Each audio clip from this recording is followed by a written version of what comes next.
Today, I'm going to teach you 10 most common idioms in English language. English language has always been fascinating each and every one of us. Everybody wants to speak good English.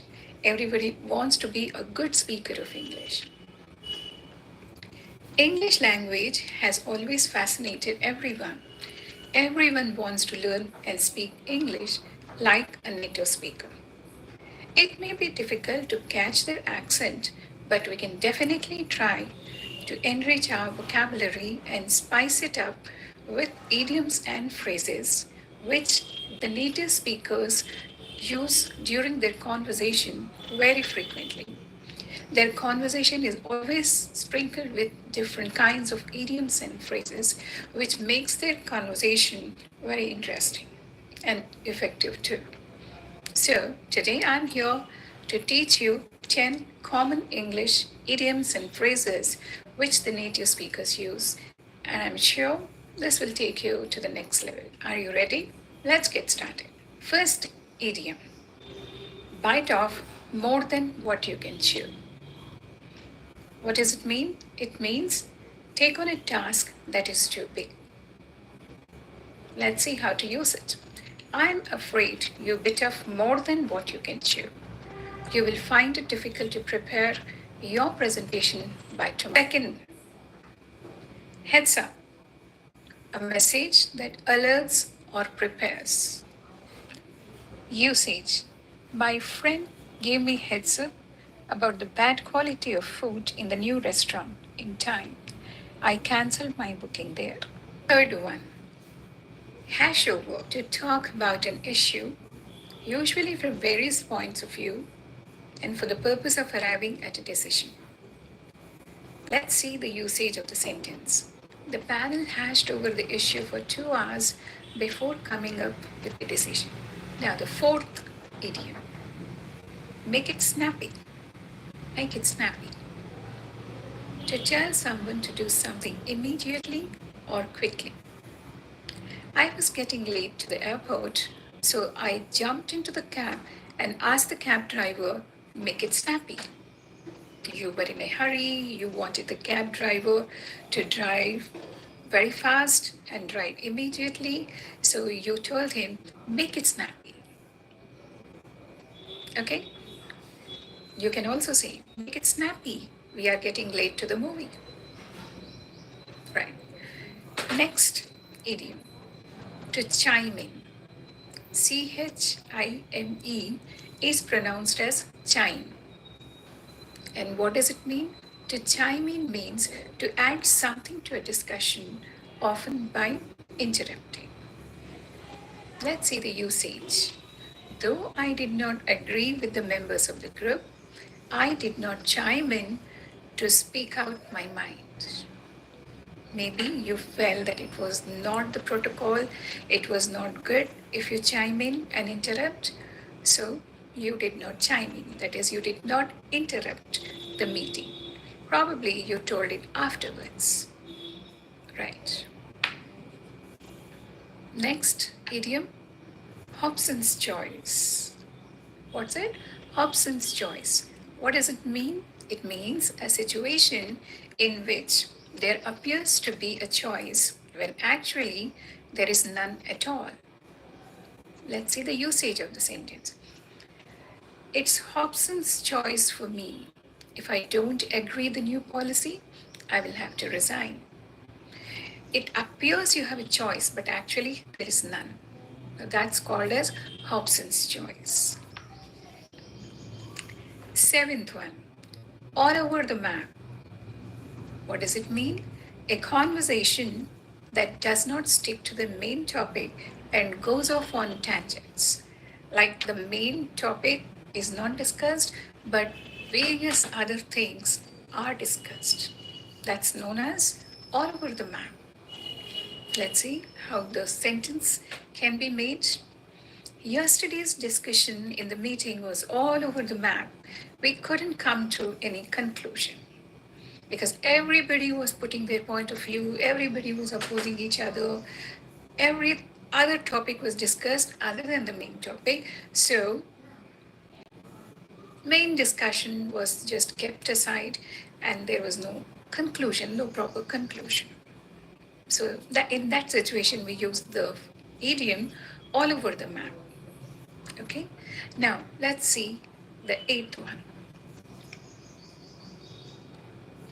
Hit me up. Hit me up doesn't mean that you go and hit someone. The literal meaning, we don't take it, but it means to communicate or let someone know by calling, texting, or emailing.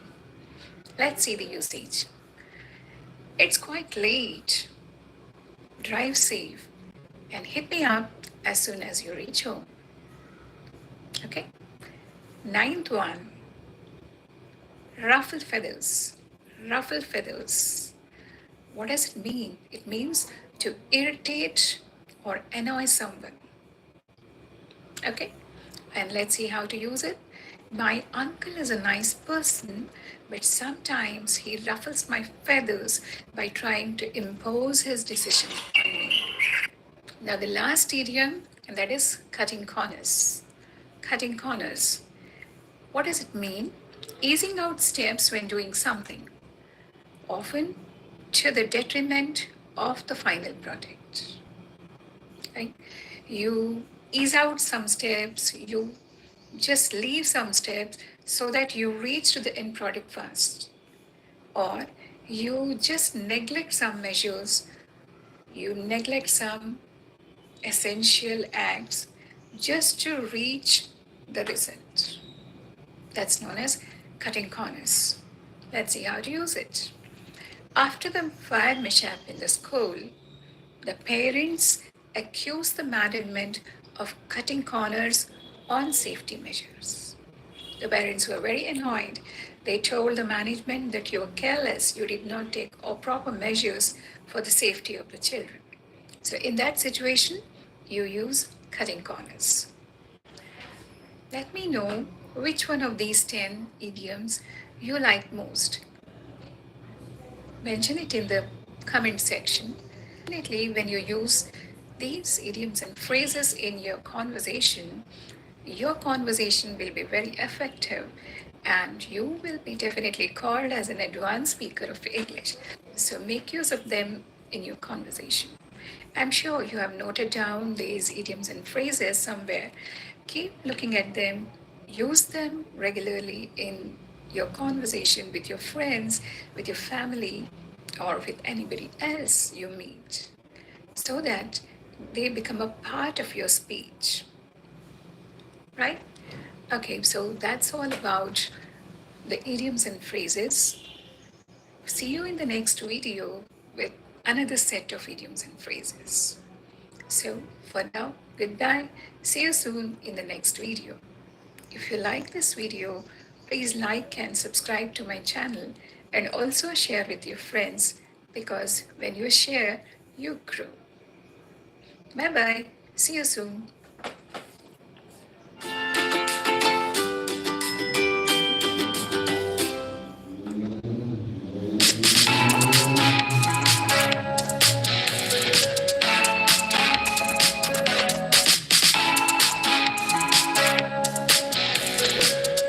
Hi, I'm Nandini from NK Academy. Today, I'm here with 25 most commonly asked questions in English. Learning these questions will definitely help you in becoming a confident speaker. Watch the scene. You can see two people, one Natasha and Mike. They are meeting for the first time. They had just gone for a walk in a park and then they are sharing a bench. Natasha and Mike, they are meeting for the first time. Okay, let's see how they start talking. Hi, I'm Natasha. Hello, I'm Mike. That's all. There is silence. Natasha thinks, why is he so quiet? Now, what should I ask? Mike thinks, she's not saying anything. Maybe she doesn't want to talk. Before starting itself, the conversation ends and they both just go back to their homes. Did you ever face such a situation?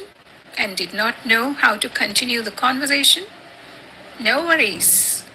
As long as I'm here, you need not worry.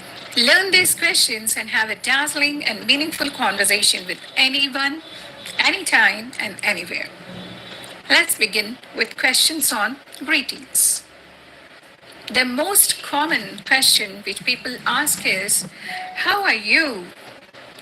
And the expected answer is, I'm fine, thank you. Fine, thank you. But this is cliche. No longer recommended. This answer gives a signal that you don't want to continue the conversation. Sounds a bit rude. Let's learn better ways of asking, how are you? First, I'll say the question and also the answer. Then, second time, you repeat after me. That will give you a lot of practice in speaking. It'll give your speaking muscles an exercise and you will get into speaking English, right? So let's begin. Question number 1. How's it going? Pretty good. And what about you? Now repeat after me. How's it going? Pretty good. And what about you? Second question. How are you doing? I'm good. What about you? Now repeat after me. How are you doing? I'm good. What about you? Third question. How you been? I've been good. I've been doing good. How about you? Now repeat after me. How you been? I've been good. Or I've been doing good. How about you? Now fourth question. You doing okay? Generally, you ask this question when you find someone in a low spirit. You doing okay? Not really. I'm tired. I need rest. Repeat after me. You doing okay? Not really. I need rest. Fifth question. What's been going on? A lot. What about you? Or you can also say, nothing much. How about you? I repeat. What's been going on? A lot. How about you? You can also say, nothing much. What about you?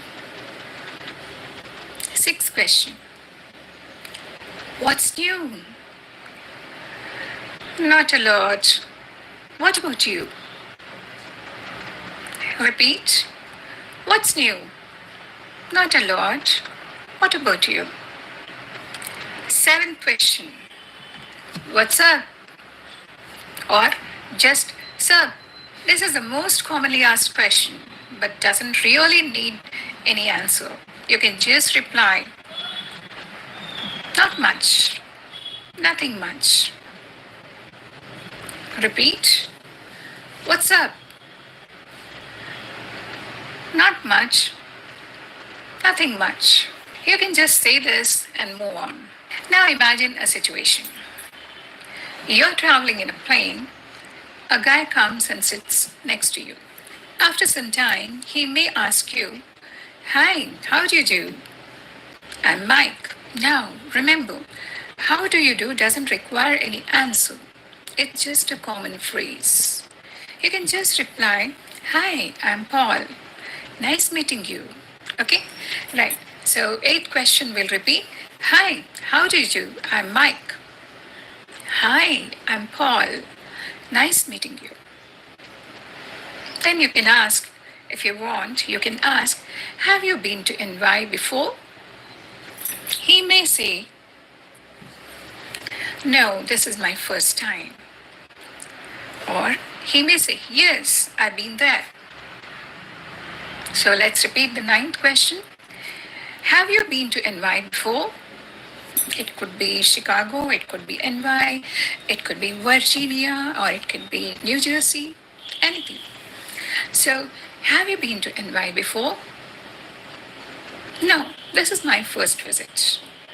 Yes, I've been there. Let's imagine another situation. You have taken your dog for a walk, and on the way, you see another guy who was also walking his dog. You can say, "Good morning. Lovely weather, huh?" He may reply, "Yeah, pretty good." Then, complimenting his dog, you can say, "He's a sweetheart. What breed he is?" "Yeah, he's a darling, golden retriever." Then you can say, "You too have a handsome buddy. Husky, I guess. Is he friendly?" Yeah, this is how you can continue your conversation. Giving a compliment is the best way to continue the conversation. The listener feels happy, and particularly dog lovers, if their dogs are appreciated, then they are too happy. You develop an instant bond. Okay, so let's repeat the questions. He's a sweetheart. What breed he is? You too have a handsome buddy. Husky, I guess. Is he friendly? Okay. Now, let's ask questions about weather. 12th one. Can you believe how hot it is? I can't believe it's too hot. Repeat after me. Can you believe how hot it is? I can't believe it's too hot. 13th one. It's a crazy weather we are having, huh? Yeah, it's terribly windy. Notice this question. Notice this question just ends with huh, because you're hopeful that the other person will agree with you. And that's why you say this question. Now repeat. It's a crazy weather we are having. Huh? Yeah, it's terribly windy. Question number 14. Isn't it too cold today?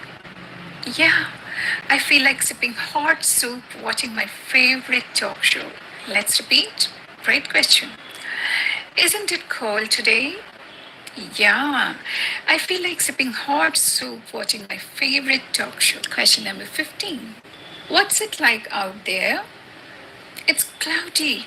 Looks like it's going to rain. Question number 15. Once again, repeat after me. What's it like out there? It's cloudy. Looks like it's going to rain. Okay, now let's talk about questions related to job. Question number 16. Hey, what do you do? I'm a teacher. I teach online. I run my business. What about you? I have an online business working from home. How about you? I'm working for Google. I run a local coffee shop. Any of these can be the answers. Repeat after me. Hey, what do you do?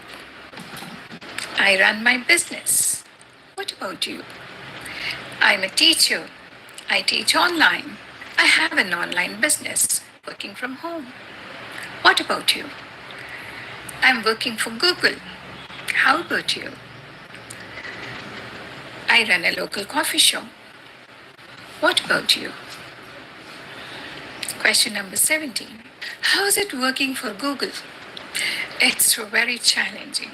I like it. Nice question. Repeat it.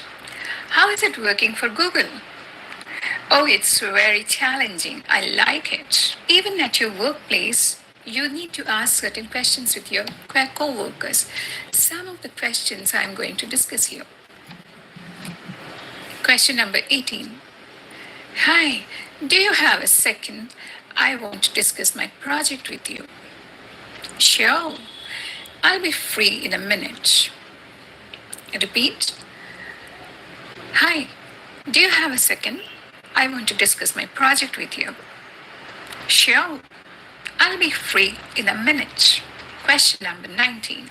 Do you mind if I use your printer for a while? There is some problem with mine. Sure, you can. 19th question. Repeat after me. Do you mind if I use your printer for a while? There is a problem with mine. Sure, you can. Question number 20. Sometimes you can compliment your coworker. Hey, your shirt is great. Where did you buy it? Hey, your shirt is great. Where did you buy it? Question number 21. Cool sunglasses. Where did you get them? Cool sunglasses. Where did you get them? Question number 22. When you want to check with your teammates if they are understanding each other, you can ask, are we on the same page? Repeat. Are we on the same page? It means, do we understand each other? Now, let's move on to the questions on asking directions. You visit a new place and you want to go to a particular place, then you have to ask questions. You have to ask for the directions. So, some of these questions can be, excuse me, do you know where can I find the nearest cyber cafe? I'm sorry, I'm not from around here. It means like he doesn't know the place very much. Repeat. Excuse me, do you know where can I find the nearest cyber cafe? I'm sorry, I'm not around here. Question number 24. Excuse me, can you tell me how do I get to the museum? Head down the street and go right. There you'll find the museum. It's a big building. Repeat. Can you please tell me how do I get to the museum? Head down that street and go right. There you have the museum. Question number 25. Excuse me, how far is the metro station? Not much. It's around the corner. Let's repeat. Excuse me, how far is the metro station? Not much. It's around the corner. It means like it's very near. Congratulations on practicing all these 25 questions. How are you feeling? Great. Yes, I know that. These questions are going to be very helpful in having a meaningful and dazzling conversation with anyone. Once you learn these questions, you will develop confidence. You will never struggle for starting a conversation. These are really, really good conversation starters. So I'm sure you're going to learn them and be confident speakers of English. Thank you for watching the video till the end. Hope you liked it and hope this is going to be helpful to you. If you like the video, do not forget to hit the like button and subscribe to my channel. See you in the next video. Do share the video with your friends because when you share, you grow. Thank you. See you soon in the next video.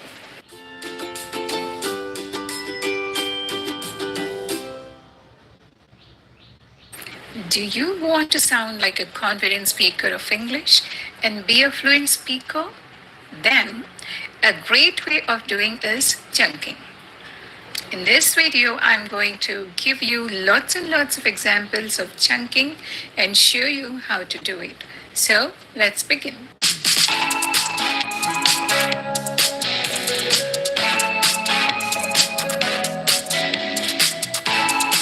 Hi there. I'm Nandini from NK Academy, your friend, English trainer, and your personal coach too. Let's look at the situation. There is this guy who feels his vocabulary count is more than 2000 words. He watches many English movies, reads many English novels, His written assignments are great. He can send a number of mails in correct English. But when it comes to speaking, he really fails. He loses his confidence. He searches the words to be used. He's scared whether he is using grammatically correct sentences or not. He first has to frame his sentences in mother tongue and then convert them into English language. Pathetic situation which many of us face. But don't worry, it's okay. It happens with the language learners when they are learning a second language or when they are learning a foreign language. Nothing to worry about as long as I'm here. I'm going to give you a great technique which is called as chunking. Yeah, you heard it right. Chunking. Now, this word chunking has come from the word chunk. Now, what's a chunk? Chunk is a piece of something. Here, when we are learning the language, and particularly when we are learning to speak that language, it's always useful that we learn chunks of language, not single words. You may have a great vocabulary. You might have learned thousands and thousands of words from the dictionary or from the books, but they are single small words. You can't convey complete meaning by using single words. And now you have to frame sentences to convey the meaning. And here comes the problem.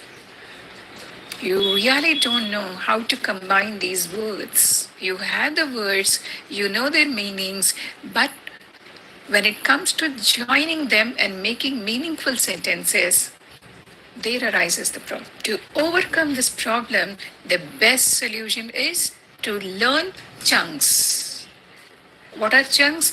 They are phrases, they are idioms, they are the units used by the native speakers. So when you learn the chunks, you don't have to face the problem of searching for the words. These are the phrases which are directly used by the native speakers. So indirectly, you are learning all the things from the native speakers. You are using the same phrases which they use. So there is no question of going wrong. Some of the examples of chunking are, by the way, I want to speak good English. Here, the phrase is, by the way. According to me, learning spoken English is not so difficult. Here, the phrase used is, according to me. Once you learn such sets of phrases, by the way, according to me, many more which I'm going to show you in the video further, you will not be hesitant while you have to speak because you already have a quota of a number of phrases with you, and so you can use it according to the situation, right? So let's begin. And by the way, I have a good news for all of you. At the end of the video, I'm going to give you a gift. So wait and watch what's the gift I'm going to give you at the end of the video. Now let's look at some phrases used in different situations. So the first situation can be when you're meeting someone for the first time. You can ask him, "Hi, I'm John. What's your name?" The other person may say, "Hi, I'm Paul." You can reply back and say, "Nice to meet you." Or you can also say, "It's pleasure meeting you." Suppose you have a friend with you and you want to introduce that friend to Paul. You can say this way, "This is Rebecca, my friend." Let's see another situation. It so happens that you go to a coffee shop and you bump into a friend. Look at this phrase, bump into. It's a wonderful phrase. It doesn't mean you physically bump into your friend, it means accidentally you come across your friend. Some of the phrases which you can use here are, "Hi, what a pleasant surprise." "Hello, great to see you." "Hi, how you doing? Haven't seen you for ages." You can also ask, "Do you often come here?" He may reply, "Yeah, I know this cafe like the back of my hand." Like the back of my hand is a wonderful phrase, which means he's very much familiar with the place. Okay, let's move on to another situation. Greetings. You're meeting someone and you have to greet them, so you can use the following phrases. And you can say, "Hi, how are you doing?" "Great. How about you?" You can ask, "Hello, how are things?" The answer could be, "Things are great." Another question or a phrase you can use, "Hi, how have you been?" "I've been good. How are you?" Now, some of the different phrases which you can use in answering "How are you" are better than excellent, can't complain, things are great. Excellent will be an understatement. You can say this when everything in your life is going extremely well. Let's say another situation. You had a conversation and you want to end the conversation. Sometimes you don't know how to end a conversation. Here are a set of phrases which you can use to end a conversation. "It's been great meeting you. It's been great catching up with you. I'm sorry, I got to go. Let's meet up again. Hit me up a text as soon as you reach home." It doesn't mean you hit him up, but it means send me a text. Now, look at some of the phrases which you can use for your morning routine. "I roll out of my bed." Roll out. What does it mean? Lazily you get out of your bed. Roll out. You don't want to get up. You'd want to sleep more, and then you roll out of your bed. Then wash off my face. I got up and I washed off my face. Then put on glasses. I put on my glasses. I put on. I put on. You put your glasses on your eyes. I put in my contacts. Put on my glasses and put in my contacts. Then I picked out my clothes. Then I head out to my office. Okay, there are many situations in which you have to ask for information. Now, so you have a set of phrases which you can use to ask for information. And when you want to ask some information, it's expected of you that you are very polite. You use some polite phrases, polite expressions when you're asking the information. So you can use the following phrases. "Could you please tell me where is the nearest grocery store?" "Can you please tell me where I can find the manager?" "Do you have any idea how to get to the metro station, please?" "I wonder if you could tell me how to get to the city center mall." Now, let's see some phrases which you can use while you're conversing on the telephone. "Could I speak to?" "Could I speak to Mr. Paul?" "Could I speak to Mr. John?" "Could I speak to Mom?" "Could I speak to Aunt Sally?" Anything. "Could I speak to?" That's a very polite expression. You can also say, "May I speak to?" You can also say, "I would like to speak with so and so." "I would like to speak with the director." "I would like to speak with the principal." "I would like to speak with Mr. John." Then, in certain situations, you can say, "This is Nandini from NK Academy. Can I speak to?"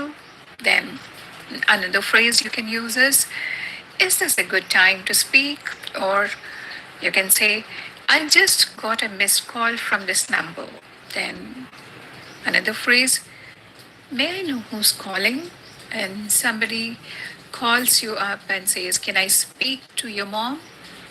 Maybe you can say, "I'm afraid she's not available right now." Or somebody calls and you pick up the phone and he asks you, "Can I speak to your father?" Then you can say, "I'm sorry, Here's another call. There are some extremely polite phrases which you can use in many situations. One such phrase is, could you do me a favor? Then, can anyone please help me? You want some help and you want to be very polite. You can say, can anyone please help me? Or you can say, if you don't mind, would you help me in searching the file? And the next phrase is, when you have a minute, could you mail me those documents? Another polite phrase is, I would appreciate if you complete your project report by tomorrow. Now, another best set of phrases which you can use to compliment. I love your shirt. Where did you buy it? Compliments make everyone happy. If someone has done a good job, you can say, great job. Then you have a way with words. What does it mean? It means that person is a very good speaker or a communicator. Or you can say, I love your haircut. Have you had it cut recently? You look gorgeous.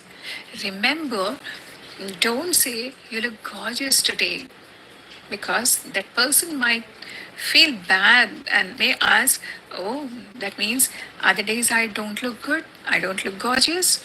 So play safe. Just say, you look gorgeous. You have a good taste. Taste for fashion, taste for style, taste for good choices, anything. You have a good taste. You look great. Those glasses suit you so much. You have a great sense of humor. You are hilarious. Somebody tells a joke and you can give him a compliment like you're hilarious. Okay, let's move on to another situation. Some phrases when you're asking others' opinion. Do you agree? You are in a group discussion and you have presented your point of view.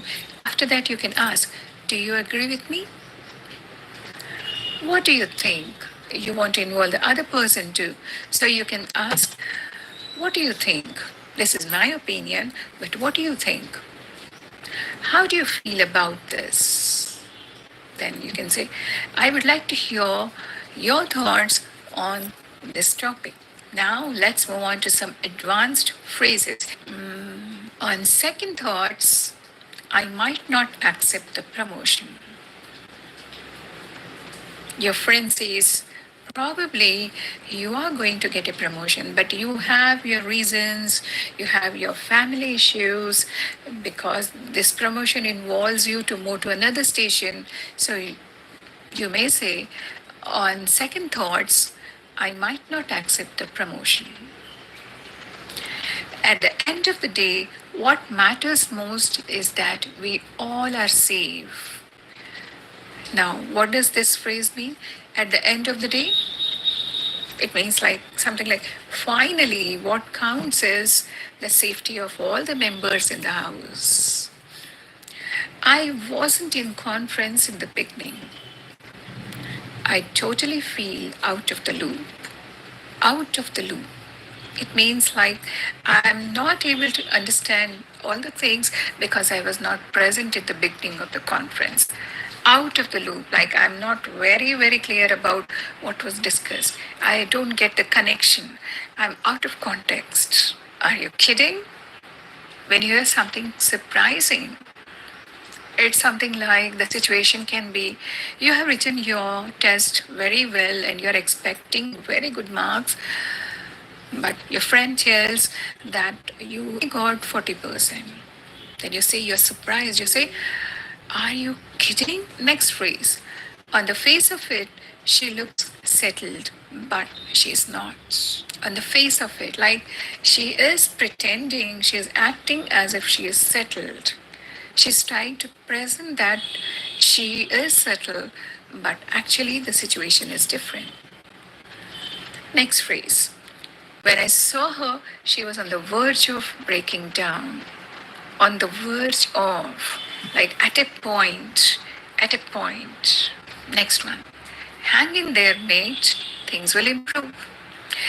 This phrase, hang in there, it can be used in a situation where you find that a person is facing lots of difficulties. He's coming across many problems, and then you try to tell him, okay, don't worry, hang in out there. Things will settle down, things will be all right. You're consoling. So, in that situation, you can say, hang in there. The last phrase of the video is, I'm totally under snow with my new venture. Can't attend the party. Totally under snow. Like, I'm very busy. I'm overwhelmed. I'm swamped. I'm totally busy. So I can't attend the party. So there you have it. That was altogether 70 phrases which you have learned. And this will help you speak with confidence without having to search for words. I don't ask you to learn all the phrases at one stretch. You cannot do that. Nobody can do that.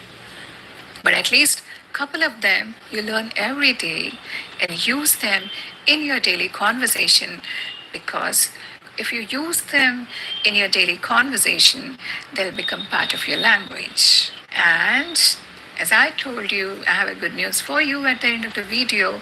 And the good news is I'm going to gift you a PDF containing all these phrases for your usage.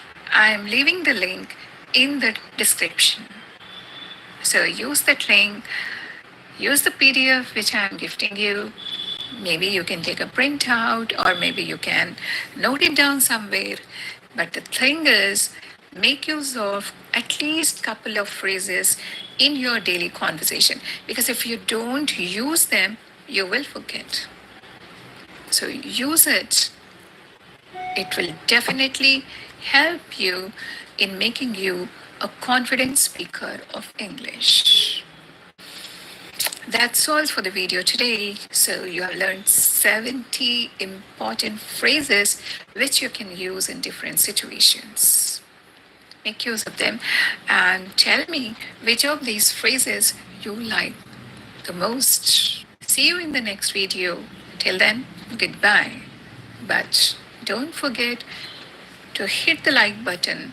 And if you are coming to my channel for the first time, do subscribe the channel. So as I tell you, always share the video, because when you share, you grow. Bye. See you soon.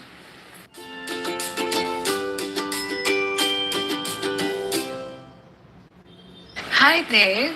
I'm Nandini from NK Academy, your friend, English trainer, and your personal coach.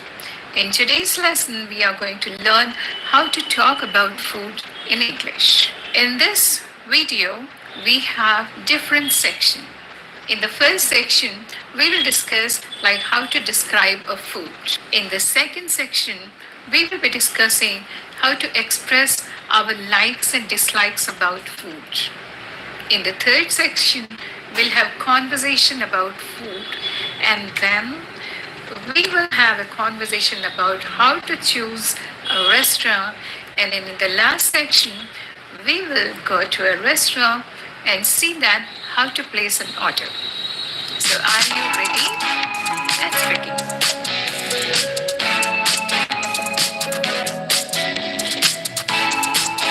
Describing foods. Here we will talk about the different flavors and the texture of the food. Basically, there are 5 flavors. Salty, which you find in chips, fries, curries, and many other food items. Second flavor is bitter. Coffee. Coffee without sugar and coffee without milk is bitter. And of course, we have bitter gourd. How many of you like bitter gourd? If you don't like, start liking it, because it's very good for health. Third flavor is sour. S-O-U-R. It's pronounced as sour. Many people say sour, but sour is different. That is S-O-R-E, which means sore throat. But SOUR is sour. Say it with me, sour, sour. This sour flavor you can find in lemons and vinegar and tamarind too. The next flavor is sweet. I have a sweet too. I like all the things which are sweet. So this flavor you have in cake, you have in ice cream, you have in desserts, and many fruits are so sweet. So this flavor you find in all my favorite things. Now talk about the fifth flavor. It's something unique, and this flavor is called umami. Did you hear it for the first time? Even I heard about it recently. This flavor was discovered in 1908 in Japan.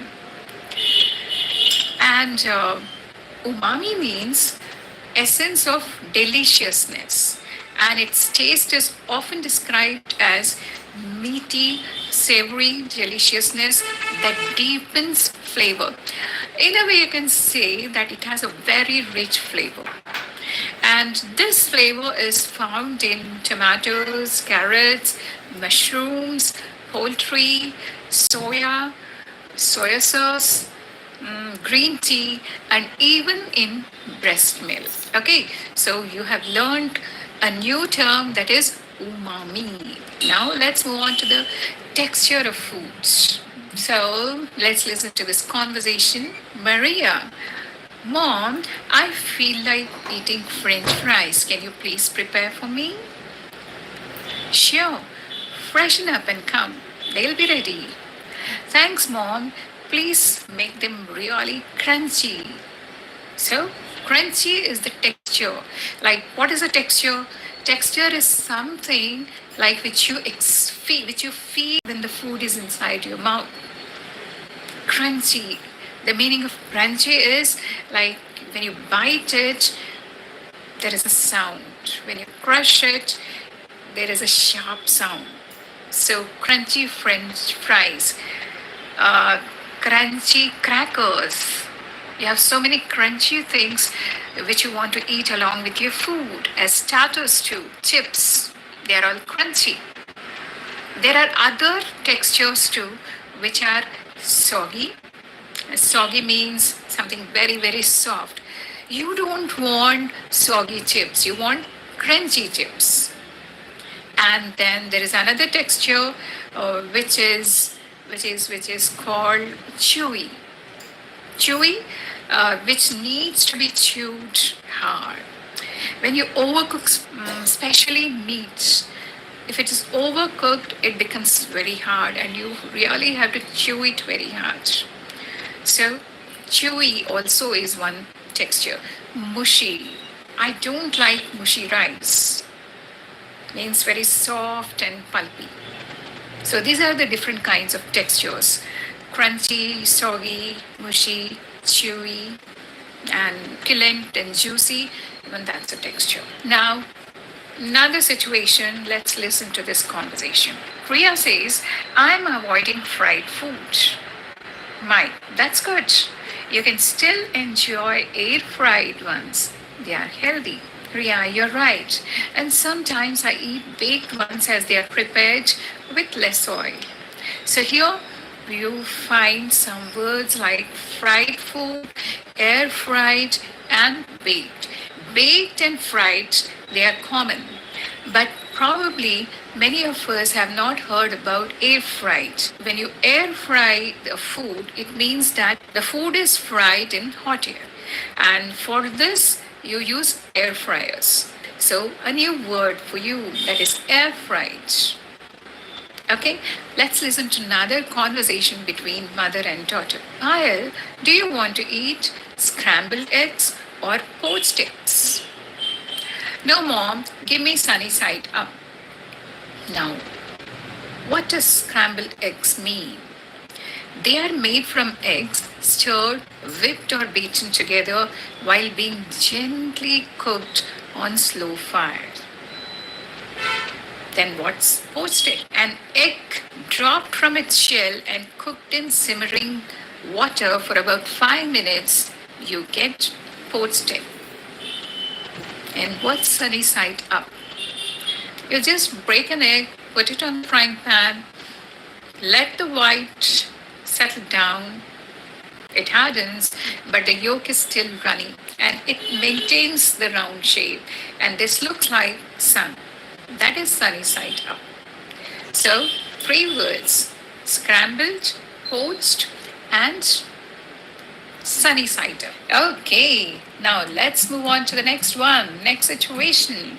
Your family was invited for the dinner party and you really loved the food items which were prepared.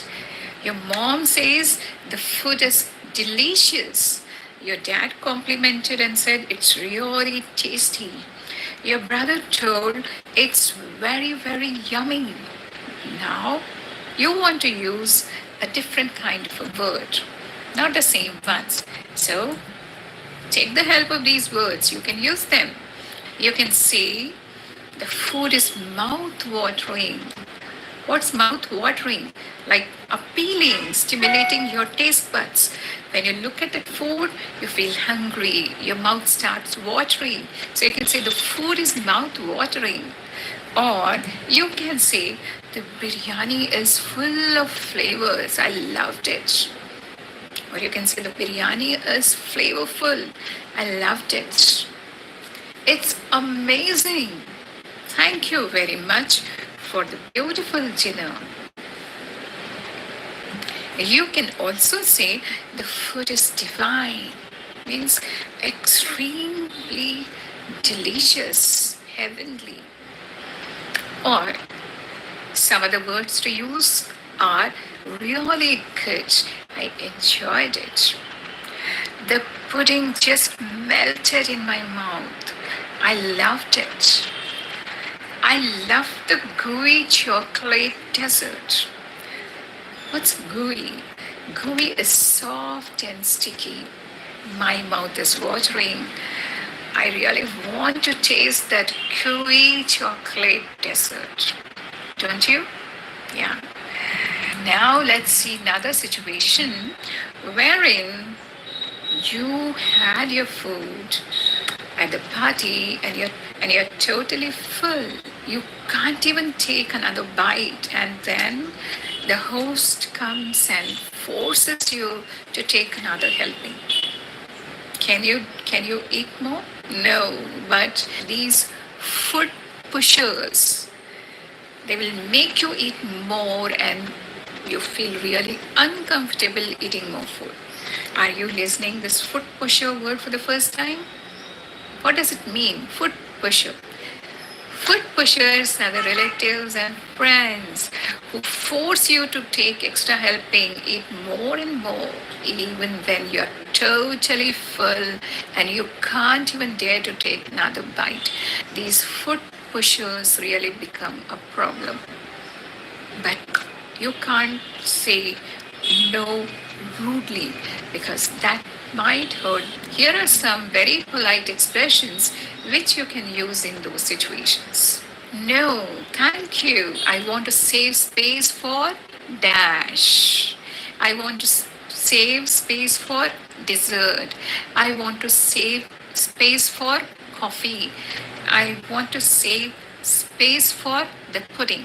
This is just to postpone. Like the host is offering you something which you have already tasted and you don't want to eat more, so then you can just postpone it and then say that, okay, I want to save space for something else.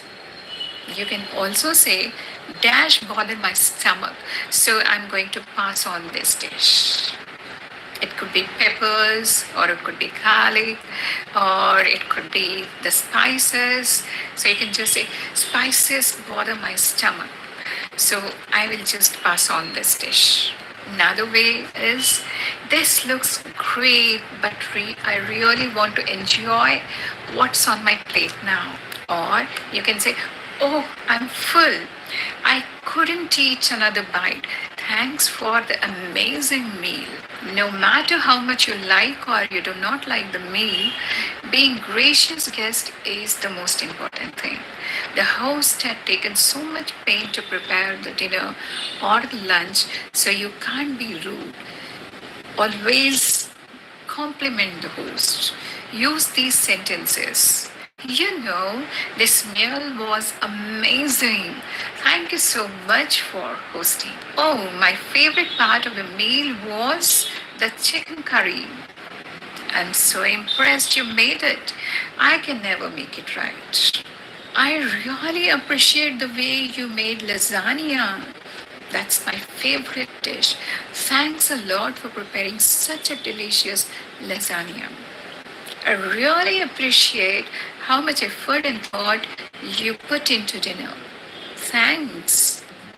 When you compliment, the host feels happy. So do compliment. Now, the next situation, your family decides to go out for dinner. These sentences can be used during that time. What do you want to eat?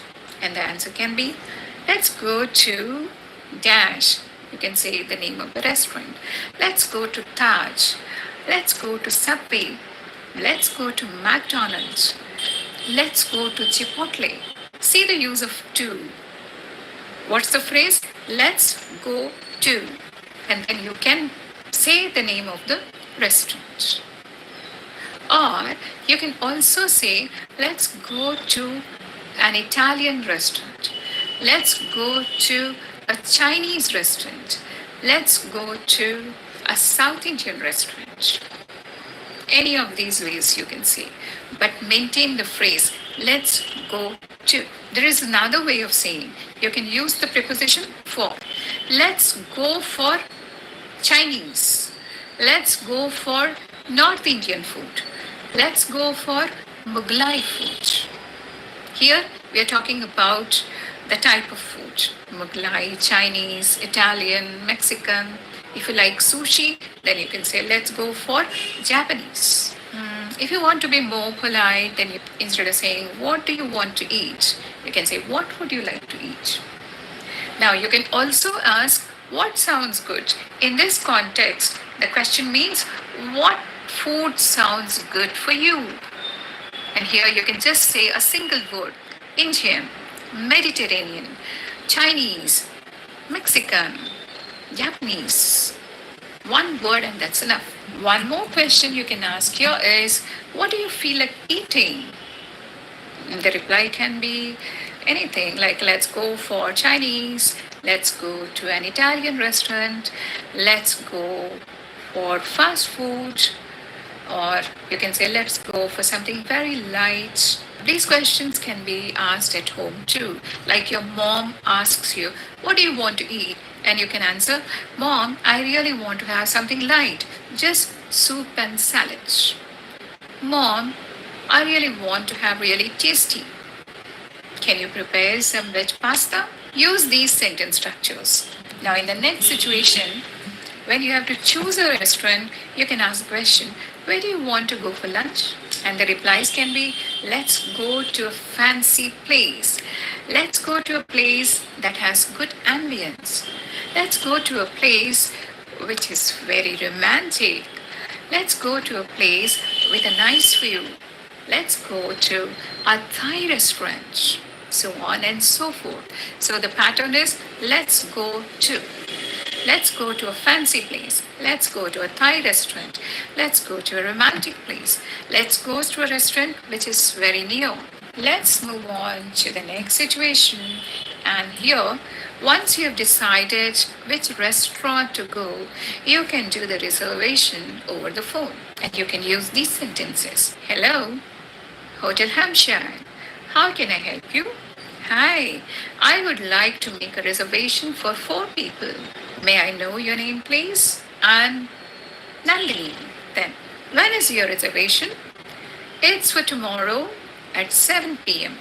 For tomorrow at 7 p.m. So, you have finally reached the restaurant and then, hello, sir, how can I help you? Well, I had made a reservation for 4 people. My name is Nandini, so can you guide me to the table? Of course.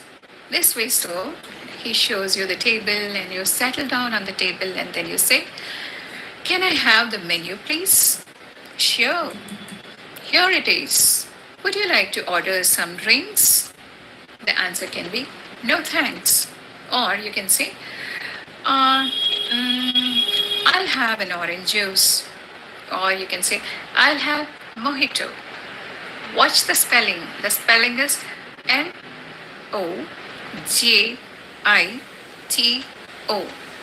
But it's pronounced as mojito. Great, I'll be right back. And then after some time, he comes again and asks, are you ready for the order? Yeah, we are ready. For starters, we will have dash dash dash. For starters, you can say for starters, we'll have paneer tikka. For starters, we'll have Manchurian. For starters, we'll have chips and fish. For starters, we'll have fish and chips. Then you can say, for the main course, we would like to have lasagna. For the main course, we would like to have biryani. For the main course, we want to have noodles. And for the dessert, we would like to have the chocolate pudding or ice cream. Pay attention to the structure. We would like to have. We will have. For starters, we will have. For dessert, we would like to have. So use these sentence structures while ordering. Now you finish off your main course and then again he comes and asks you, can I bring you anything else? No, just the bill. The food was amazing. So in this video, you have seen all the words and phrases which you can make use of when you're talking about the food. I hope you will remember them. Make use of the sentences and the structures which I have used in the video and try to make your own questions and the replies. Only then they will become a part of your conversation. That's all for the video. See you soon in the next video. If you like the video, hit the like button. If you have come to my channel for the first time, do not forget to subscribe. And also share the video with your friends because when you share, you grow.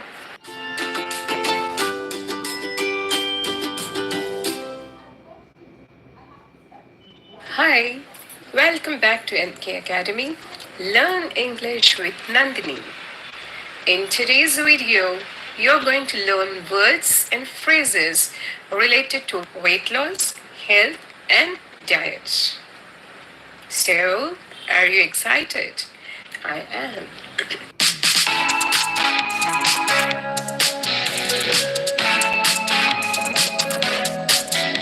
So here we go. Let's listen to a conversation between two friends. Listen carefully.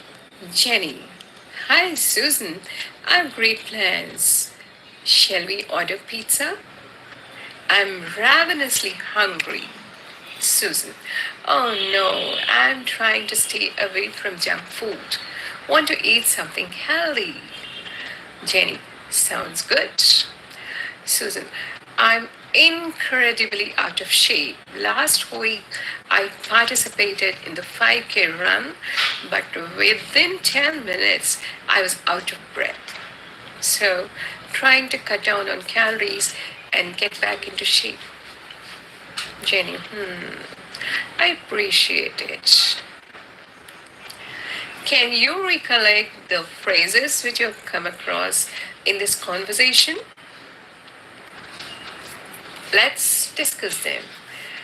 We are going to discuss each one of them, see their meaning, and also learn how to use them into sentences. So let's see the first phrase, and that is ravenously hungry. What does ravenously hungry mean? Extremely hungry. And how can you make it into a sentence? When I return from office, I get ravenously hungry. Okay? Next phrase, stay away from junk food. What does it mean? Avoid junk food. If you want to lose weight, you must stay away from the junk food. Third phrase, eat something healthy. Eating more of fruits, more of vegetables, eating less sugar and less oil. That's called eating healthy. And so, eating healthy is a key to lose weight. Out of breath. What does it mean? It means to pant. You gasp for breath when you're not in the habit of exercise or physical activity. Even a little physical activity will make you out of breath. That's not a good sign. It If you get out of breath, you must know that it's time to meet the doctor. Okay, so let's see how to make a sentence with out of breath. Even short walks make me out of breath. I need to consult a specialist. Next phrase is incredibly out of shape. Incredible means unbelievable. So, incredibly out of shape, it means like you put on lots of weight. So, what can be the sentence you make? I have become incredibly out of shape during lockdown. Okay, the next phrase is cut down on calories. What does it mean? Eating less calories. My nutritionist advised me to cut down on calories. Next one, get into shape. Lose weight and become fit. My New Year resolution is to get back into shape. Many people make this resolution. On the 31st December, many of us make the resolution that I'm going to lose 10 kgs of weight in 6 months.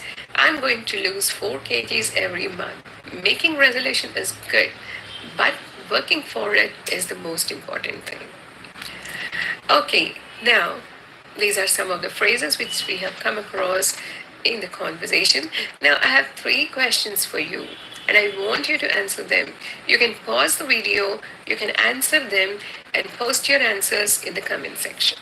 So the first question is there any time of the day when you feel ravenously hungry? Second question, is there anyone in your family who is trying to get into shape? Now here goes the third question. Do you eat healthy food or junk food? Pause the video, answer these questions, post your answers in the comment section. I would really appreciate it. Okay, here is the next conversation for you, which has many phrases related to weight loss as well as health and nutrition. So here it goes. This is a conversation between Jason and Erica. Jason, hey, Erica, how are you doing? Okay, Jason, you sound low. What's the matter? Erica, I'm depressed. I went to my aunt's birthday party and you won't believe I hogged on 2 large pieces of cake. And now I'm on my guilt trip. Jason, how can eating delicious cake send you on guilt trip? I don't get it. Erica, I'm following a diet plan for getting into shape. I need to cut down on comfort foods. Oh, now I get it. Cutting down on dessert is just impossible for me too. I got a sweet tooth. Okay, let's discuss the phrases here. First one, hogged on. What does it mean? Hogged on means eating more food, eating like a hog. Generally, people hog when they are very hungry or when they are anxious about something, and the food gives them comfort. Every time we meet, she hogs on the ice creams because she loves them. Next phrase is on a guilt trip. What's this guilt trip? Guilt trip is a strong feeling of guilt because of something you have done which you shouldn't have done, or something which you have not done. You have forgotten to do it. Then you go on a guilt trip. So the sentence can be, you don't have to go on a guilt trip, my aunt said, because this pudding is highly nutritious. Okay. Now, you can also make a sentence like this. I always forget to call her back. And whenever she calls, I have my guilt trip. Next phrase is following a diet plan. To make a diet plan and do accordingly. That's called following a diet plan. People are good at making diet plan, but they don't follow it. So it's important to follow a diet plan. I'm going to strictly follow the diet plan given by my nutritionist. Okay, next phrase. And next phrase is getting into shape. And it means getting into good condition. Get into good physical condition. So let's make a sentence. Everyone wants to be in good shape, but very few people make an effort to do so. Right. So the next phrase is cut down on. It means to eat or drink less of something. Since he has diabetes, he needs to cut down on sugary foods. Right. This next phrase, comfort food. Very simple. Comfort food is a food that gives you comfort. After eating it, you feel happy. Feel good feeling is there in you. You feel happy, you feel comfortable. And this kind of food generally has lots of sugar and lots of carbohydrates. Ice creams, cakes, pastries, these are all comfort food. Okay, so let's make a sentence. Death by chocolate cake is my comfort food. After eating it, I feel as if I am in a bliss. Okay, next phrase is sweet tooth. A great liking for sweet food. My daughter has a sweet tooth.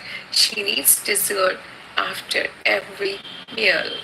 All right, now I got 3 more questions for you. Please do answer them and post it in the comment section. First question, which is your comfort food?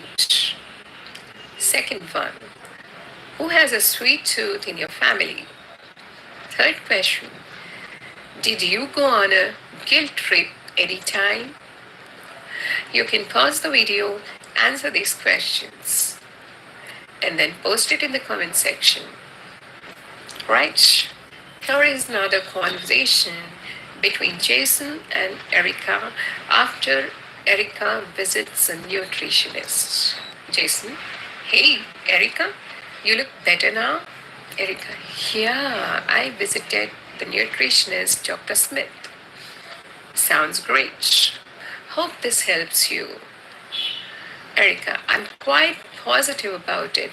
He gave me some tips like to watch what I eat, avoid yo-yo dieting, because this will always result in binge eating.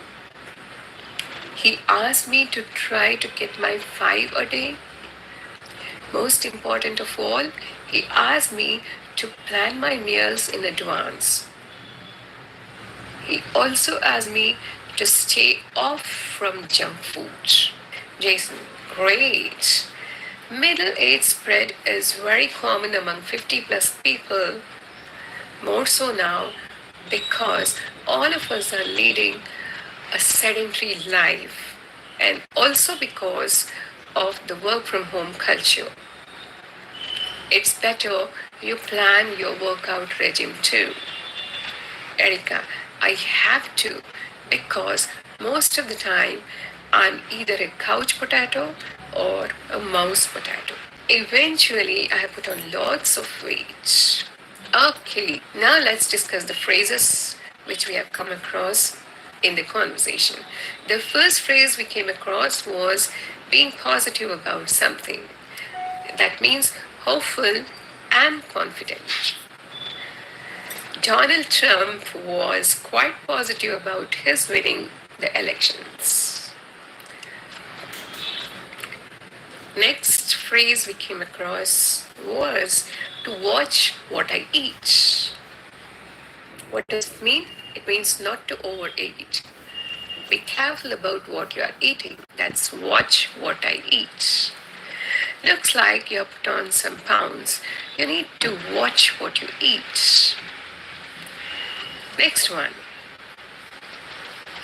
Yo-yo diet, losing and gaining weight. That is yo-yo dieting. Yo-yo dieting is very bad for health. It might give you quick results, but they are not permanent. You may lose weight, but very soon you will gain it back because you cannot continue with it. All right, now the next phrase we came across is try to get your five. Now, what's this try to get your five? Like eating 5 servings of fruit and 5 servings of vegetables. That's called a very healthy. My mom is very health conscious. Whenever I speak to her, she asks me, do you get your five every day? Next phrase is to plan meals in advance. Making a plan to include all the nutrients required and also the required calories. That is to plan meals in advance. It's a good idea to plan your meals in advance on weekends. Next phrase is stay off.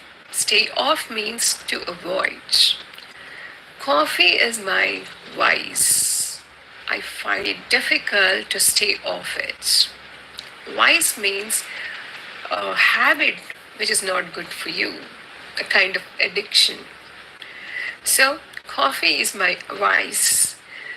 I find it difficult to stay off from it. Next phrase is middle age spread. The fat that may accumulate around your abdomen in middle age, that is middle age spread. Regular exercise and healthy food habits will help you fight the middle age spread. Next phrase, sedentary lifestyle. A lifestyle with a lot of sitting and lying down with very little or no physical activity. Modern day sedentary lifestyle is the root cause of many diseases. Workout regime is the next phrase we came across, and that means a set of rules about exercise. My son follows a regular workout regime to be fit. Next phrase is couch potato. A lazy and inactive person, especially the one who sits in front of the TV on the couch and keeps eating french fries or popcorn. My daughter has totally become a couch potato. She hardly gets up and does any physical activity. Mouse potato, a person who spends large amount of time working on the computer. He is a mouse potato. Lockdown has created many mouse potatoes in every household. So these were all the phrases which you came across in the conversations. Now, I'm going to give you one bonus tip, and that is sometimes talking to an adult family member or close friend about losing weight can be hard. So you can use these tips to start the conversation. Begin by saying, I care about you. You are important to me, and I want you to be around for a long time. Or you can say, I want you to have more energy and not worry about your health. That's why I want to help you reach a healthy weight. Or you can also say, I'm here for you. Let's find ways to get healthy together. That's all for the video today. Weight loss is the latest fad, and now you have 25 phrases to talk about it with your friends and family.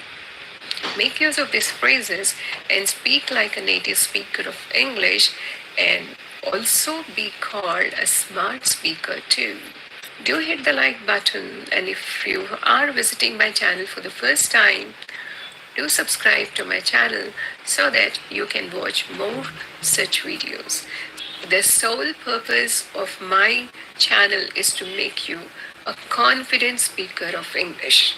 Share the video with your friends too, because when you share, you grow. See you soon. Bye bye.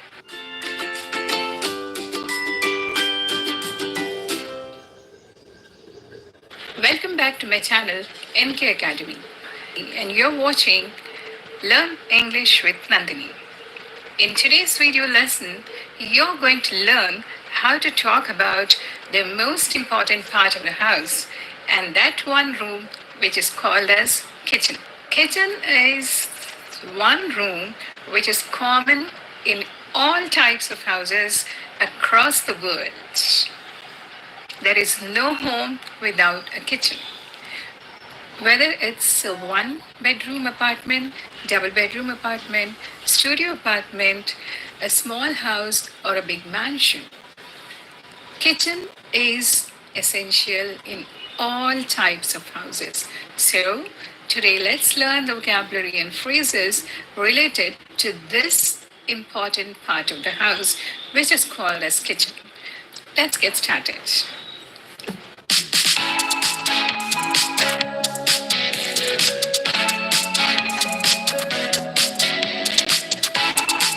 This video has two parts. In the first part, you're going to learn some of the tools which we use in the kitchen. And in the second part, we are going to learn the phrases which we can use talking about the kitchen and also cooking. So first, let's begin with the tools we use in kitchen. First one, peeler. It's a tool used to peel fruit and vegetables. You peel the skin of apple or you peel the skin of cucumber, and it becomes easy for you when you're peeling it with the peeler. So the first tool we use very often, almost every day, is peeler. Second one, grater. It's used to grate the vegetables like carrots, cauliflower, or radish, or any other thing, and also it is used to grate the cheese. So the second tool is grater. Third one, it's whisk. We use it for beating the egg or for beating the cream. This is also called as egg beater. The next one is tongs. We use it for lifting and picking up the vessels. Sometimes we use it for picking up a piece of cake or a piece of bread or a sandwich. We use tongs for different purposes. The next one is rolling board. No Indian kitchen is complete without a rolling board because we can't do without chapatis and parathas. So for rolling the dough, we need rolling board. And for rolling the dough for pastries or for making pies or for making tortillas, the rolling board is must. Along with the rolling board comes the rolling pin, and which is used for flattening the dough for the rotis or for rolling the parathas or for flattening the dough for pastry sheets or for tortillas. So rolling board and rolling pin, two essential tools in all types of kitchens. The next one, chopping board, without which the kitchen will be incomplete. We use it for chopping the vegetables, for chopping the fruit. This is also an important tool of the kitchen. The next comes the strainer. And what's it? We use it for straining tea. Strainer is used for liquids. When you want to strain something, we use strainer. The next one, ladle. It's a long handled spoon with a cup shaped bowl at one end.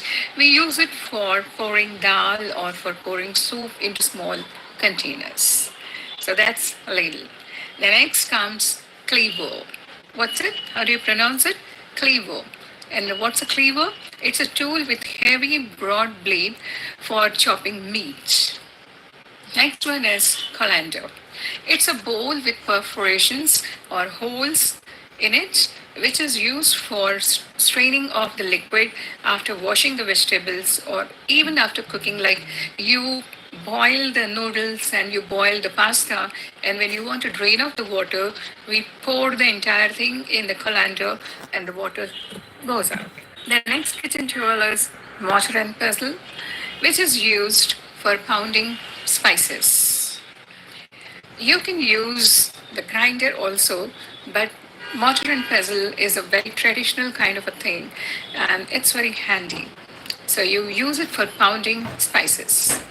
Skillet. Skillet, it's a frying pan, multi-purpose pan this is. You can use it for cooking vegetables, or you can use it for preparing fried rice, anything. It's a multi-purpose kitchen tool, and that is skillet. The next one is griddle. It's a heavy flat iron pan. In Hindi, we call it as tawa. We use it for making parathas, rotis, and there is a different kind of a griddle for making dosas. So this is griddle, an essential part of kitchen. Another one is lemon squeezer. We use it for squeezing the lemon. It's very convenient because the seeds of the lemon, they are separated and the juice comes down. These are some of the important tools which we use in the kitchen. There are a number of tools, there are a number of electrical gadgets, but here I have just mentioned 15 most important kitchen tools. Now let's see some common phrases which are used while working in the kitchen. First one, sift the flour. What's it? You sift the flour before making the dough for rotis or for pastries, or even before baking a cake, you need to sift the flour. And the second one, strain the tea. Strain the tea. You make the tea and you want to separate the tea leaves from the decoction, and we use the strainer. So that is called strain the tea. We use the word strain for liquids, and we use the word sift for dry things. So that's the difference between sifting and straining. Next phrase which is commonly used is knead the flour. Like you take the flour, it could be a wheat flour or it could be any other millet flour, and then you pour water into it and make a dough. Next one, knead the dough to make it soft. Next one, roll the chapatis. You use the rolling board, you use the rolling pin, and you roll the chapatis. Next one, boil the milk. Boil the milk. Then next one, turn down the heat. The milk is about to boil, so please turn down the heat. Turn down the heat, that is, reduce the heat. Next one is stir continuously. Stir the vegetables continuously so that they don't get burnt. When you stir fry, you stir the vegetables continuously. Next phrase, stir occasionally. Like if you are stirring the vegetables not continuously but after some frequency, then you can say stir them occasionally. Okay, sometimes you want to thicken the milk, you want thick milk like condensed milk, then you can say boil the milk till it thickens. Okay, now you want to make paneer or cottage cheese at home, so you can tell, okay, squeeze the lemon juice to curdle the milk. The next phrase which is very commonly used is peel the potatoes. You use the peeler and you remove the skin of the potatoes, and then the phrase used here is peel the potatoes. The phrase which you can use is cut the aubergine into small cubes. What's aubergine? It is nothing but brinjal, or it's also called as eggplant. Cut something into small piece. That's the structure. Cut into, right? But you have something in. You don't have something into, but you have something in. For example, halve the tomatoes into. When you're using half or when you're using quarter, you don't use into. You just say in. Halve.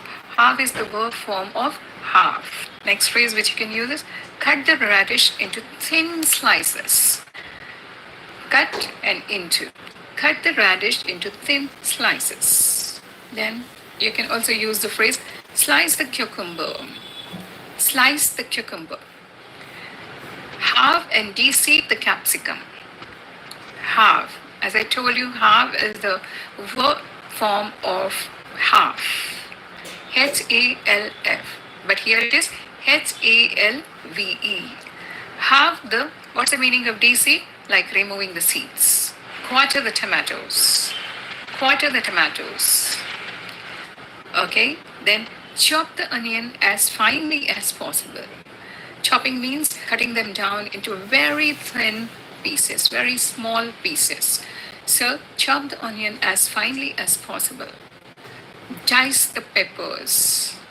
What's the difference between chop and dice? In dice, you first cut the vegetable into slices vertically and then you dice them again horizontally into very thin, very small pieces. So chop and dice can be used interchangeably, but there is a slight difference. Now, next one, mix the vegetables. Stir the vegetables. In mixing, we can simply mix them with the hand or we can toss them and mix. But stirring, we require a tool, a spoon or a fork or a spatula. The next common phrase is bring the water to boil and add the dumplings. Another phrase is turn the heat down and simmer the soup. Turn the heat down, that is, reduce the heat and allow the soup to simmer. Simmer, like let it boil for a long time at low heat, not at a high flame, but reduced flame. Simmer. Next, fry the potato wedges. Fry means to fry it in shallow.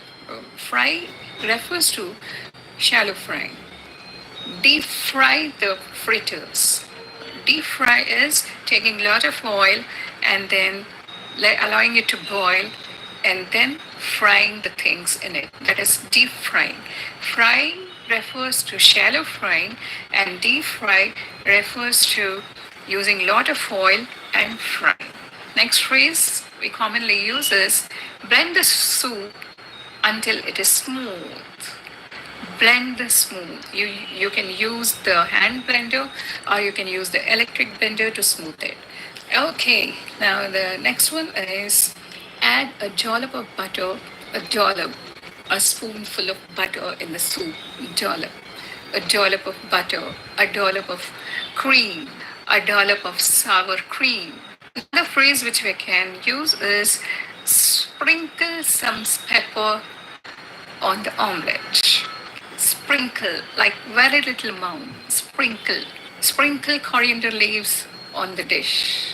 You can also say garnish it with mint leaf or garnish it with grated coconut. Right? Garnish is to decorate. When you're serving, you garnish the dish to give an aesthetic good appearance. Then another phrase which you can use, pour the chocolate sauce on the pudding. Pour the chocolate sauce on the pudding. Pouring means you are adding sufficient amount of something. Pouring. The opposite can be drizzle. Drizzle olive oil on the salad. Drizzle is using very little amount, but pouring is using generous amount. The word generous, we generally use it with the people to show that it's very kind. But when you are saying generous amount or a generous quantity of something, it means large portion, big portion.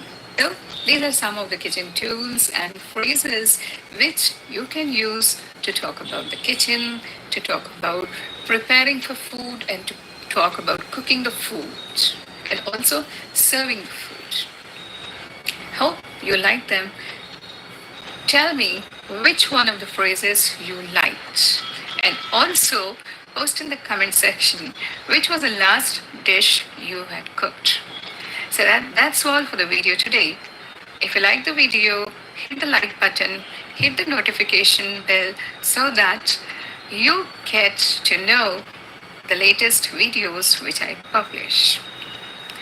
If you are visiting my channel for the first time, do subscribe to my channel and share the video with your friends and family, because when you share, you grow. That's all for the video today. Signing off. See you soon in the next video.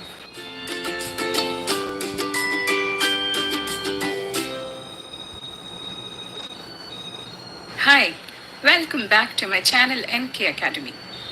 You're watching Learn English with Nandini. I'm here with a video lesson on how to pronounce the types of cars and also the car brands correctly. Pronouncing the words correctly reflects your personality. Moreover, since language is a tool of communication, it's very important that the people around you understand what you say. Hence, knowing the correct pronunciation of the words is very, very essential. So, let's buckle up and begin.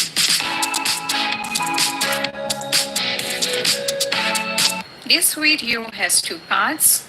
In the first part, you will learn the pronunciation of types of cars, and in the second section, you will learn the pronunciation of car brands. So, are you ready? Okay, let's begin. Here we go. To begin with, let's discuss the types of cars. First one, SEDAN. It's pronounced as sedan. Sedan. Say it with me. Sedan. Now, a sedan has 4 doors and a traditional trunk. Next one, coupe. COUPE. That's pronounced as coupe. Coupe. Generally, coupe has 2 doors with a trunk and a solid roof. However, recently companies have started to apply the word coupe even to 4-door cars. So, how do you pronounce it? Coupe. Coupe. Do you like coupe? Do you like to buy a coupe? Say it with me. Do you like to buy a coupe? Third one, sports car. These are the coolest looking coupes and convertibles. Low to the ground, sleek, and often very expensive. Fourth one, hatchback. These type of cars are very common, and in these cars, they don't have the conventional trunk, but they have a flip-up back door. That's hatchback. Fifth type of car, that is convertible. Convertible. In these cars, the roof retracts into the body, leaving the passenger cabin open to the sky. These are very fancy cars. Even I would like to have one convertible. Sixth type, that is sports utility car. Sports utility vehicle, commonly called as SUV. They are often called crossovers. They are taller, boxier than the sedans, elevated seating position is there, and they do have flip-up hatch door. Another type of cars which are very futuristic, very popular in the market are electric cars. They are powered solely by electricity, completely eliminating your fuel bill and carbon emission. The most popular one is Tesla. Tesla. So these are some types of cars. Sedan. Sedan. Coupe. Coupe. Sports car. Sports car. Hatchback. Hatchback. Sports utility vehicle. Sports utility vehicle. Convertible. Convertible. Electric cars. Electric cars. One thing to notice in the word car, CAR, R is not pronounced. Generally, when R comes at the end of the word, we don't pronounce it. So we don't have to say car. It's just car. Car. Car. Okay? So now let's move on to the brands of car. The first brand, which is my favorite, look at the spelling. HYUNDAI.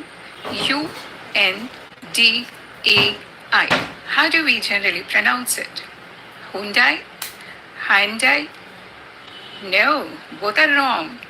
It must be pronounced as Hyundai. Hyundai. Rhyming with Sunday. Sunday. Hyundai. This is a Korean company and it's very popular in India. Do you want to buy a Hyundai? Do you want to buy a new Hyundai? Do you want to buy a new Hyundai or an old Hyundai? The second famous brand name is this. MERCEDES. Cedes. It's a German brand, often pronounced as Mercedes. Mercedes. But the correct pronunciation is Mercedes. Mercedes. Mercedes. The last sound is Z. Mercedes. Mercedes. It's a luxury segment, and for ages it remained a status symbol. Even today, Mercs have a special place among the car lovers. Its logo is very unique. One vertical line and two on the sides. This represents air, water, and land. Do you want to buy a Mercedes? Which color Mercedes do you want to buy? Do you want to buy a new Mercedes? Okay. So now let's move on to the third branch, and that is, see the spelling, Audi. How do you pronounce it? Audi. We generally pronounce it as Audi. Audi. But the correct pronunciation is Audi. Audi. Audi. Audi. Audi. It's again a German brand, but often mispronounced. So now you learn the correct pronunciation, and that is Audi. It's stunning, beautiful car. Do you want to buy an Audi? I want to buy an Audi. He has blue color Audi. Which color Audi do you want to buy? Next brand, fourth one. Look at the spelling. Lamborghini.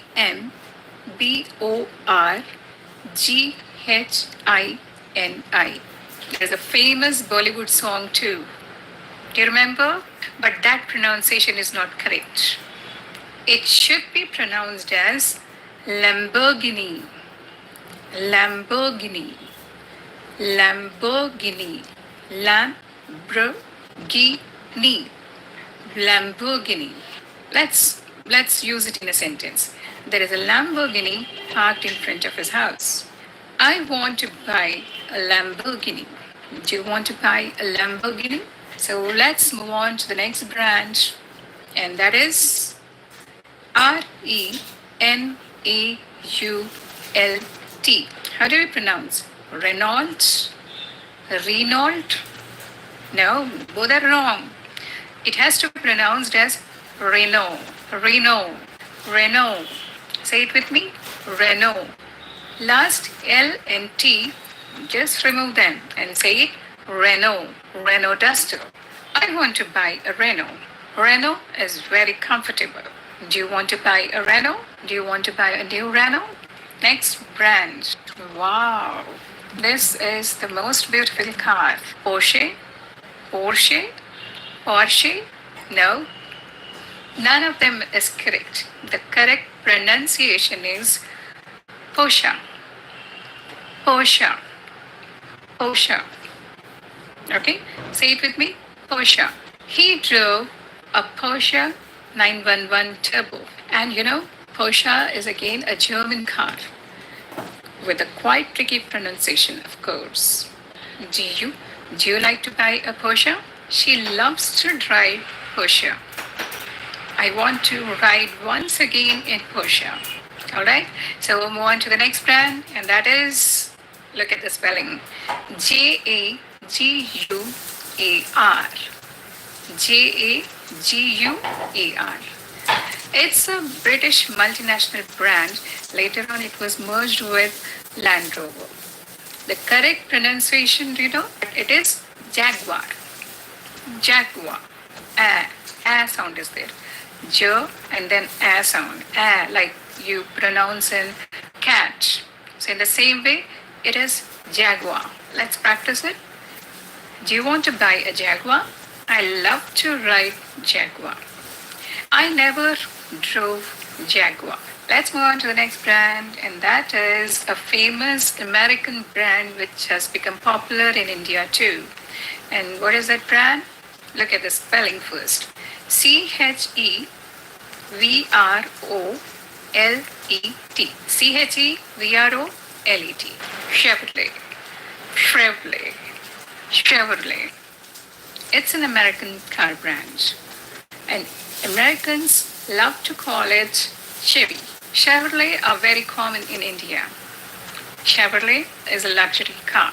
I love to. I plan to buy a Chevrolet. Next brand, Skoda.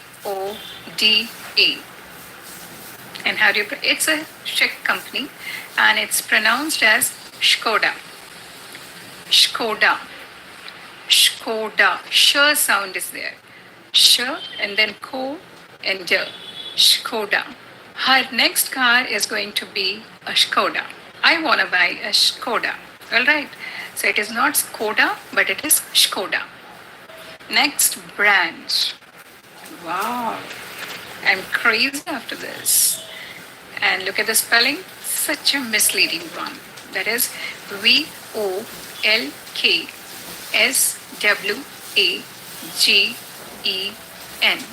Looking at the spelling, how would you pronounce it?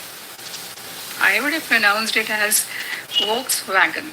I would have pronounced it as Volkswagen. It's a German brand and it's not pronounced as Volkswagen, but the correct way of pronouncing it is Volkswagen. Volkswagen. How do you pronounce it? Volkswagen. Volkswagen. Volks means people. So it means a people's car. Of course, the price is so high that common people cannot buy it. But the irony is, the meaning of this car is people's car. I wanted to buy a Volkswagen, but the prices were rip-off. So these were 10 luxury brands of cars. You have learned their pronunciation. I hope after watching this video, you are never going to pronounce them wrong. Now you will never pronounce Volkswagen as Volkswagen or Hyundai as Hyundai and Porsche as Porsche. You have learned the correct pronunciation of all these cars. So in future, when you go to buy a car, you will be confident enough to pronounce the name of the car correctly. That's all for today. Hope you liked it. If you liked it, hit the like button and also the notification bell. And if you are visiting my channel for the first time, do not forget to subscribe so that you keep getting the videos which will give you a lot of information and also make you a confident speaker of English, and you will definitely start talking like a native speaker of English. That's all for today. See you in the next video, and do not forget to share the video because when you share, you grow. See you soon in the next video. Signing off. Bye bye. Take care. Hi, this is Nandini, and you're exactly at a place where you will learn to be confident and fluent speaker of English and speak like a native speaker. One of the most common topics in our day-to-day conversation is talking about our feelings and our emotions. You can express your feelings and emotions in a simple way by saying, I'm happy, I'm sad, I'm angry, I'm tired.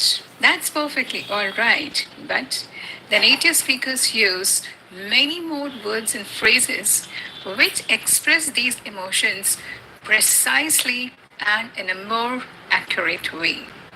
In today's lesson, we are going to learn how to talk about our feelings and expression more precisely and more accurately. Let's begin with different ways of expressing our emotions and feelings. Can you guess this emotion? How do they look? Happy. Yes. So let's begin with the first emotion, and that is happiness.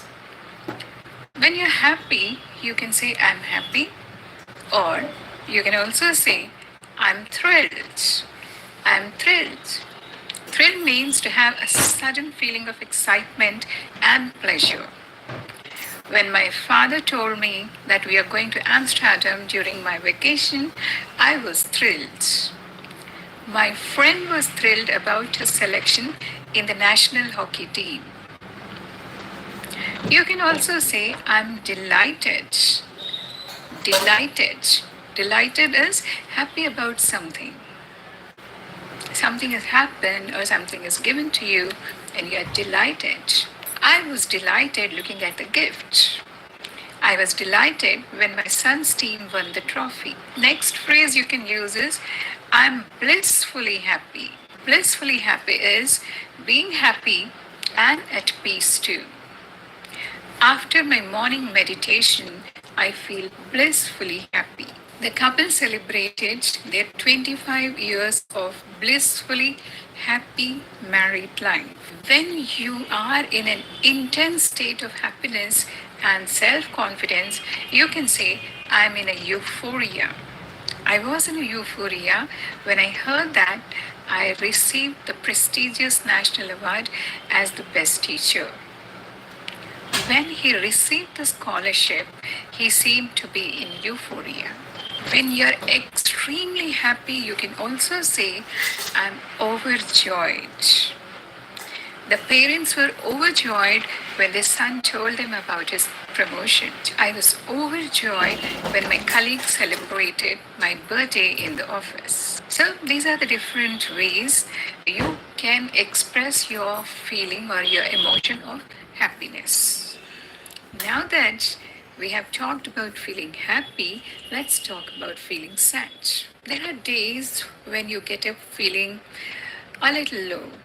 Nothing particular would have happened, but still you don't feel great. Maybe